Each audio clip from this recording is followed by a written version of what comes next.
Saudi আরবে এক আদালত হয়েছে। আদালতে দুই ভাই ঝগড়া করছে। এক ভাই বলছে মাকে আমি রাখবো, আরেক ভাই বলছে না মাকে আমি রাখবো। দোনো ভাই ঝগড়া করছে মাকে ঘরে রাখার জন্য। এরপর এক ভাই মাকে নিয়ে চলে যাচ্ছে, আরেক ভাই মাটিতে গড়া দিতে দিতে অবস্থা খারাপ। সৌদি আরবে আদালত হয় মা বাবাকে ঘরে রাখার জন্য, আর আমাদের দেশে আদালত হয় মা বাবাকে ঘর থেকে বের করার জন্য, ঠিক কিনা?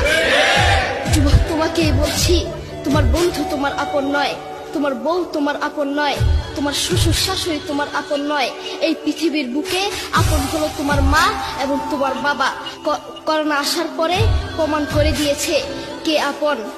এক মেয়ে তার মাকে ফোন করে বলছে, মা আমার স্বামীর করোনা হয়েছে। মা বললেন সাবধান, তার কাছে যাবি না, আমি সকালে সিএনজি পাঠিয়ে দিব, তুই টপ করে সিএনজিতে উঠে যাবি। এটার নাম দুনিয়া, এটার নাম দুনিয়া। করোনা হওয়ার পরে বন্ধু বন্ধুর কাছে যায় নাই, করোনা হওয়ার পরে শ্বশুর শাশুড়ির কাছে যায় নাই, করোনা হওয়ার পরে স্বামী স্ত্রীর কাছে যায় নাই।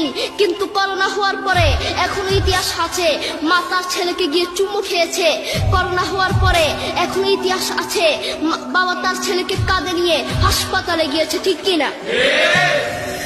যুবক, তুমি তোমার মাকে কিছু মনে করছো না, তোমার মাকে তুমি ঘর থেকে বের করছো।